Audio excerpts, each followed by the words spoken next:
Welcome to Time News Studios.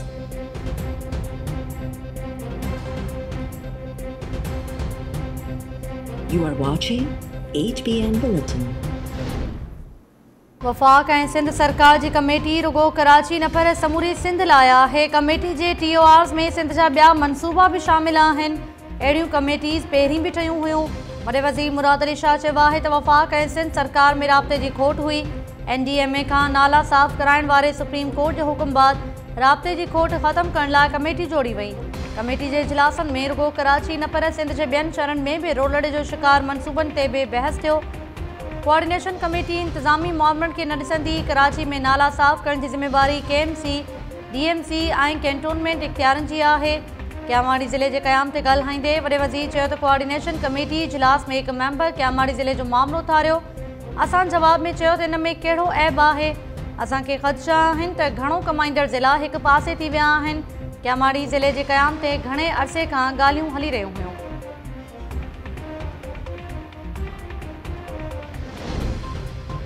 ही उहे दस्तावेज़ आहिनि जिन ज़रिए NRO घुरियो वियो। वफ़ाक़ी वज़ीर शिबली फराज़ नून लीग अॻवाननि जे नालनि जी फ़हरिस्त जारी करे चयो आहे त केतिरनि ई ॾींहनि खां नून लीग लिमिटेड कंपनी जा माण्हू NRO घुरी रहिया आहिनि। तारीख़ शाहिद आहे त हर भेरे नून लीग जी क़यादत कानून ऐं मुल्क खां फ़रार थियण जा दग इख्तियार कंदी रही आहे। सलाहकार शहज़ाद अकबर चयो आहे त Ehsan Iqbal anti money laundering act में तरमीम बाबति कूड़ ॻाल्हायो आहे। तरमीम FATF जे मुक़ररु कयल मयार मूजिबि आहे। 2010 खां लागू कानून में बहितरी लाइ तरमीमूं कयूं पियूं वञनि। शहज़ाद अकबर चयो त एंटी मनी लॉन्ड्रिंग एक्ट में सज़ा 10 साल ताईं मुक़ररु कई पई वञे। नून लीग चाहे थी त एंटी मनी लॉन्ड्रिंग मामले मां नैब खे कढियो वञे।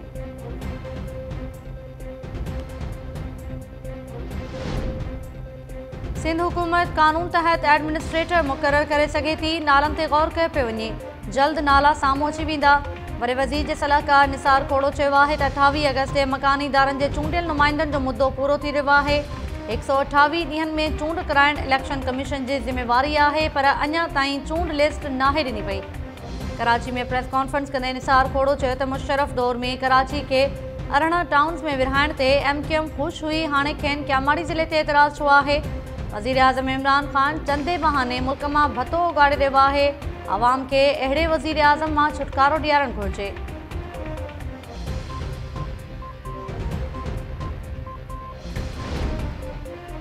नून लीग ऐं मीडिया में संदन हिमायती ॾींहुं राति वाविला करे रहिया हुआ त नवाज़ शरीफ़ बीमार आहे। ॾींहुं राति चवंदा हुआ त नवाज़ शरीफ़ खे परॾेह न उमाणियो वियो त संदसि ज़िंदगी खे ख़तरो थींदो। वफ़ाक़ी वज़ीर फवाद चौधरी जी हिकु भेरो ॿीहर नवाज़ शरीफ़ खे परॾेह मोकिलण वारे फ़ैसिले ते छिती तनक़ीद। फवाद चौधरी चयो आहे त हाणे उहे ई माण्हू चई रहिया आहिनि त हुकूमत पाण नवाज़ शरीफ़ खे परॾेह मोकिलियो आहे त असां कीअं वापसि घुरायूं। इहो ई दोखो ऐं कूड़ आहे जंहिंजी बुनियाद ते नून लीग क़ाइमु थी।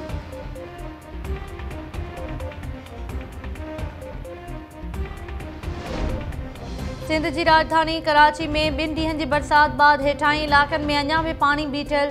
केतिरनि ई हंधनि ते रोड रस्ता वहिजी विया। हर पासे गंदे पाणी जा बि तलाउ। सुजानी टाउन में अॼु बि ॿेड़ियुनि ज़रिए रहवासियुनि खे महफ़ूज़ हंधि मुंतक़िल कयो वियो। इलाइक़े जे अक्सर घरनि में बरसाती पाणी जो राज। कुरंगी कॉज़वे अॼु बि ट्रैफ़िक लाइ बंदि। गुजर नाले में ॿुॾी वियल वधीक 2 ॼणनि जा लाश ते 1 ॼणे जो लाश पहिरियां ई हथु कयो वियो हो।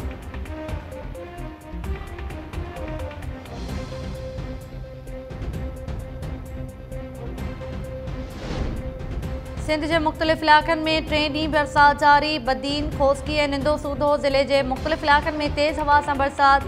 चिल्हार ऐं भरपासे वारनि इलाइक़नि में बि वसकारे बाद गर्मी जो ज़ोर टुटी वियो। सिंध जे गादी वारे शहर कराची में अॼु बि बरसाति जो इम्कान। मौसमियात खाते 25 ऐं 26 अगस्त ते कराची में तेज़ बरसातुनि जी अॻकथी कंदे चयो आहे त कराची, मीरपुर ख़ास ऐं हैदराबाद डिवीज़न जे मुख़्तलिफ़ इलाइक़नि में 26 अगस्त ताईं बरसाति जो सिलसिलो जारी रही सघे थो। मौसमियात खाते तरफ़ां सिंध जे मुख़्तलिफ़ शहरनि में बरसाति दौरान हिकु भेरो ॿीहर शहरी बोर्ड जो ख़दशो ज़ाहिर।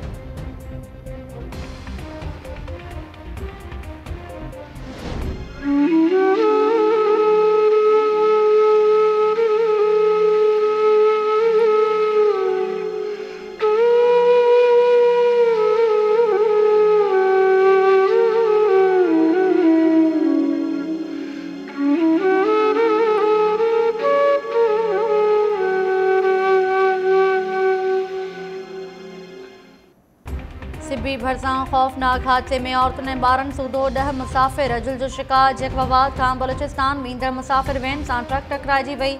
हादसे में फ़ौत थियलनि जा लाश ऐं 18 खां वधीक ज़ख़्मी मुख़्तलिफ़ इस्पतालुनि ॾांहुं मुंतक़िल। फ़ौतुनि में 7 मर्द 2 ॿार ऐं 1 औरत शामिल। पंजगुर में जीप जे टक्कर में मोटरसाइकिल सवार 3 भाइर फ़ौत, 12 ज़ख़्मी। स्वात वेझो लैंडस्लाइडिंग सबबि सिठाजा वासी नौजवान शफ़ीक अहमद लुंड हयाती विञाए वेठो। फ़ौती नौजवान फैमिली सां गॾु घुमण लाइ स्वात वियो हो।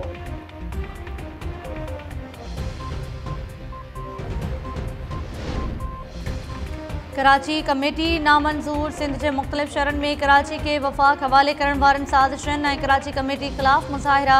शहदादपुर में क़ौमी अवामी तहरीक तरफ़ां कराची कमेटी ख़िलाफ़ एहतजाज।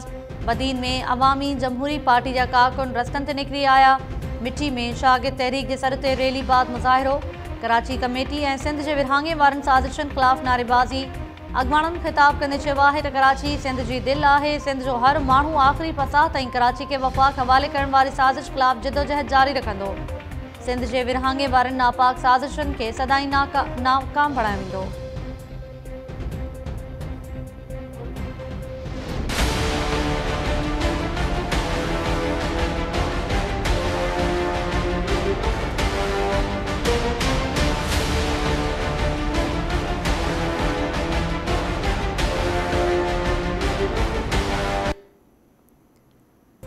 डिंगी ऐं भुंडार ॿेट असांजा आहिनि। वफ़ाक़ खे ॿेटनि ते शहर अॾण जी इजाज़त न ॾिनी वेंदी। सिंध सरकार ॿेटनि ते मुहाणनि जी मर्ज़ी ऐं मालिकी खे तस्लीम करे वरितो।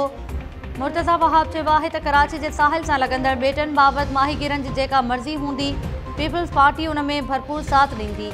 माज़ी में बि ॿेटनि खे बचाइण लाइ थियल जिदोजहद में पीपल्स पार्टी भरपूर साथ ॾिनो हो। बोर्ड ऑफ रेवेन्यू जे सीनियर मेंबर काज़ी शाहिद परवेज़ चयो आहे त ॿेट कंहिं वफ़ाक़ी इदारे जा न पर सिंध सरकार जी मिल्कियत आहिनि। माहीगीरनि ॿेटनि ते कब्ज़े जी साज़िश ख़िलाफ़ तहरीक हलाइण जो ऐलान कंदे चयो आहे त ॿेटनि ते शहर अॾण जी सूरत में हू मछी मारे न सघंदा। फिशर फोक फोरम जे सरबराह मोहम्मद अली शाह चयो आहे त कराची पोर्ट, DHA ऐं पोर्ट कासिम वारनि मछी मारींदड़ मुहाणनि लाइ गस बंदि करे छॾिया आहिनि। उन्हे समुंड में वञण लाइ डिंगी ऐं भुंडार ॿेटनि वटां 2 लंघ बचियल आहिनि। उहे रस्ता बि बंदि कया विया त मोरड़ी जा वारिस हमेशह लाइ समुंड खां कटिजी वेंदा।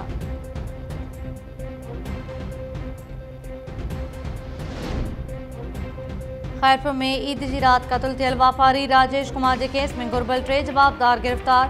खैरपुर ऐं कोटड़े जी पुलिस तरफ़ां कढियल कार्रवाई दौरान जवाबदार भोजूमल सिबगतुल्ला मेमण ऐं वाहिद शर खे गिरफ़्तार करण जी दावा। पुलिस चयो आहे त जवाबदार चैम्बर ऑफ कॉमर्स जे सदर राजेश कुमार खे क़त्ल करण जो एतराफ़ कयो आहे। SSP खैरपुर अमीर सऊद मक्सी जवाबदारनि खे मीडिया आॾो पेश कंदे चयो आहे त राजेश कुमार जो ब्लाइंड मर्डर हो। सिबगत मेमण मिल्कियत जे मामले तां वाहिद शर खे वापारी जे क़त्ल लाइ 5 लख रुपया ॾिना। भोजूमल ऐं हिशमत वापारी राजेश कुमार खे क़त्ल करण जो मनसूबो रखियो हो। खैरपुर चैम्बर ऑफ कॉमर्स जो सदर राजेश कुमार ईद उल अज़हा जी रात बेदर्दी सां क़त्ल थियो हो।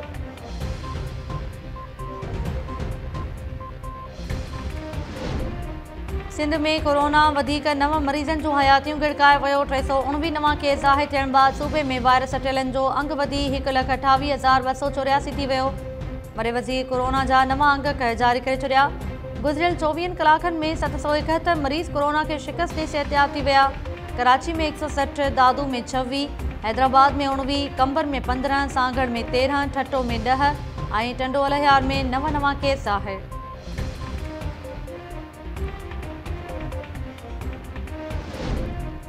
पनो आखिल में हिक ई कुटुंब जे 11 भातियुनि खे कुहे क़त्ल करण वारे वाक़े में पुलिस जी संगीन लापरवाही ज़ाहिर थियण बाद कैंट थाणे जो SHO मुअत्तल। जुनूनी जवाबदार वहाबुल्ला इंडड़ ऐं संदसि पुटनि तरफ़ां 11 भातियुनि खे 8 ॾींहनि ताईं घर में यकमाल बणाइण बावजूदि पुलिस जी गैर संजीदगी जे इंकशाफ बाद SHO शबीर भयो खे मुअत्तल कयो वियो। SSP सखर इरफान समो चयो आहे त वाक़े जी जांच खे शफ़ाफ़ बणाइण लाइ SHO खे मुअत्तल कयो वियो आहे।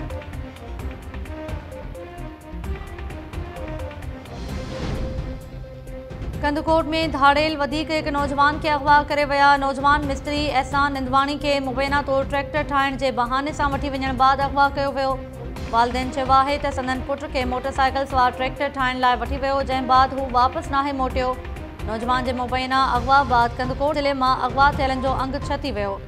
शहदाद कोट में गुम ॼाणायल नींगर अहमद जुणेजो जे अगवा थियण जी तस्दीक। धाड़ेलनि मस्तोई पाड़े वासी नींगर जे वारसनि सां राब्तो करे 10 लख रुपया भुंग घुरी वरितो। नींग जे भाउ एहसान जुड़ेजो चयो आहे त धाड़ेलनि भुंग न मिलण जी सूरत में नींग खे क़त्ल करण जी धमकी ॾिनी आहे। पुलिस बि नींग खे बाज़ियाब कराइण लाइ कख भञी वीणो न कयो।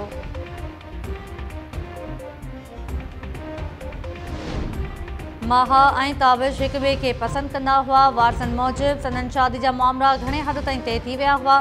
कराची पुलिस डॉक्टर माहा जे क़त्ल जो इम्कान रद्द कंदे वाक़े खे आपघात करार ॾेई छॾियो।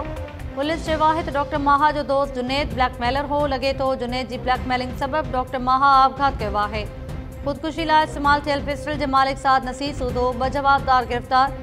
SSP शिराज नज़ीर चयो आहे त ताबिश यासीन साद नसीर खां ख़रीद कयल पिस्टल डॉक्टर माहा खे ॾिनो हो। डॉक्टर माहा अक्सर परेशान रहंदी हुई। वाक़े वारे ॾींहुं बि परेशान हुई। आपघात खां कुझु घड़ियूं अॻु माहा संदसि भेण ऐं वालिद हिक ई कमरे में मौजूदु हुआ, जंहिं बाद माहा बाथरूम में वञी आपघात कयो।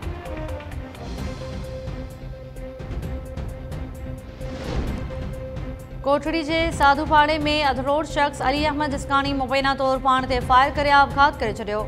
आपघात कंदड़ जाम शुरू जी दवा साज़ कंपनी में मुलाज़िम हो। लाड़काणो भरिसां फौती कोटा ते नौकरी जो ऑर्डर मिलण जे 3 ॾींहंनि खां पोइ नौजवान ख़ुदकुशी करे छॾी। सईदो देरो में नौजवान मक़सूद गोपांग मुबैना घरू अणबणत तां ज़िंदगी जो ॾीओ झाए छॾियो।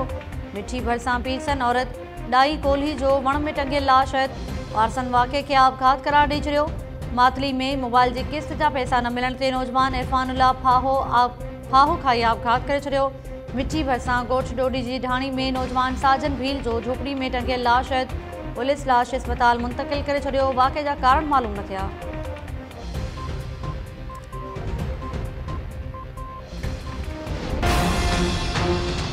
बारह खां 14 कलाक आम लोड शेडिंग आहे। बारिश जे दौरान टोटल लॻभॻि सभु ट्रांसफार्मर सड़ी चुका। पीअण जे पाणी सॼे इलाइक़े में शॉर्टेज पैदा थी वई आहे। जेसिताईं लाइट न ॾींदा तेसिताईं पाणी जो निकाल किथां कंदा आहियूं। जीअं वापडा वारनि खां SDO साहिब खां असां ॻाल्हायो त हू चवंदा बाबा तव्हां पंहिंजी मदद पाण ठारायो, असां वटि को बि बजट न आहे। लाइट आहे ई कोन, लोड शेडिंग छा थींदी? हिकिड़ो लाइट हूंदी आहे हुनखे कलाक ॿ बंदि कंदा आहिनि, तव्हां मुकमल तौरु लाइट 2 ॾींहंनि खां बंदि पई आहे। ही मसलो वॾो ख़तरनाक आहे, हिनजो हल थींदो ई कान। लोड शेडिंग से कारोबार जो टोटल मुतासिर है। फोटो स्टेट वाला मशीन नहीं चला सकता, कंप्यूटर वाला कंप्यूटर नहीं चला सकता, दुकान वाला अपनी दुकान के डिस्प्ले को उजागर नहीं कर सकता। सुबुह असां 10 बजे मार्केट खोलींदा आहियूं त दुकान ते अचूं था लाइट कान्हे। लाइट जेको आहे ई कोन, नालो ई कोन्हे लाइट। असां बैटरी चार्ज कराए कराए बेज़ार थी पिया आहियूं।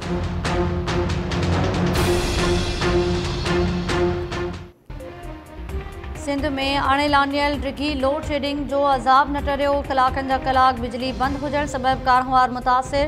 हैदराबाद में बिजली जी बंदिश ऐं गरा बिल्स मोकिलण ख़िलाफ़ मुतहिदा पाकिस्तान जे सर ते अलामती बुख हड़ताल। मुतहिदा MPS चयो आहे त शहरी इलाइक़नि में बि हैस्को 10 खां 12 कलाकनि ताईं बिजली बंदि करे रहवासियुनि जो जीअण अज़ाब करे छॾियो आहे। मथां वरी गरा बिल्स उमाणिया पिया वञनि। हैस्को अमले ते सड़ियल ट्रांसफार्मर्स तब्दील करण लाइ रिश्वत वठण जो बि इल्ज़ाम।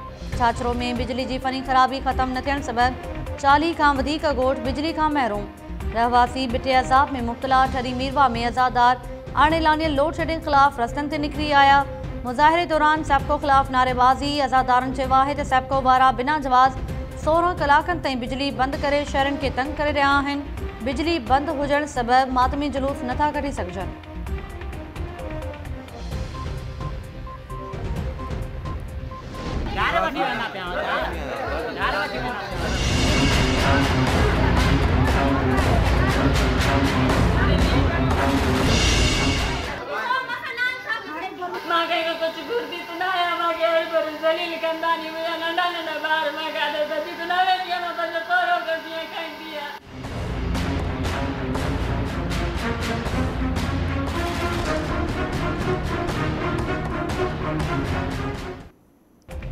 डहरकी में डेरन ऐं भाइरनि हथां क़त्ल थियण जे ख़ौफ़ खां इलाइक़े जे डॉक्टर वटि पनाह लाइ पहुतल नारी कविता मेघवाड़ खे खंभण जी कोशिश।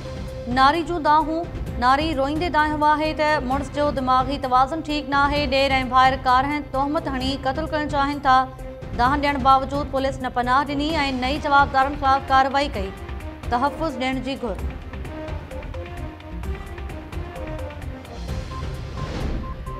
ऐं आख़िरी टेस्ट मैच में भी पाकिस्तान की पोजीशन कमज़ोर। इंग्लैंड के जबल जेडे स्कोर के जवाब में 150 रन्स ताईं क़ौमी टीम जा 5 रांदीगर आउट।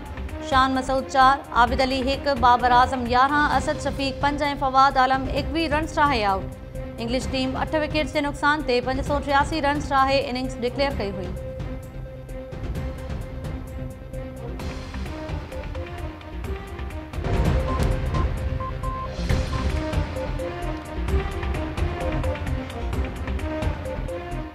अस्सलाम वालेकुम नाज़रीन, टाइम न्यूज़ सां गॾु आऊं आहियां ताहिरा वज़ीर। हेडलाइन्स अमां ॾिठियूं, तफ़सीली ख़बरूं शॉर्ट ब्रेक खां पोइ।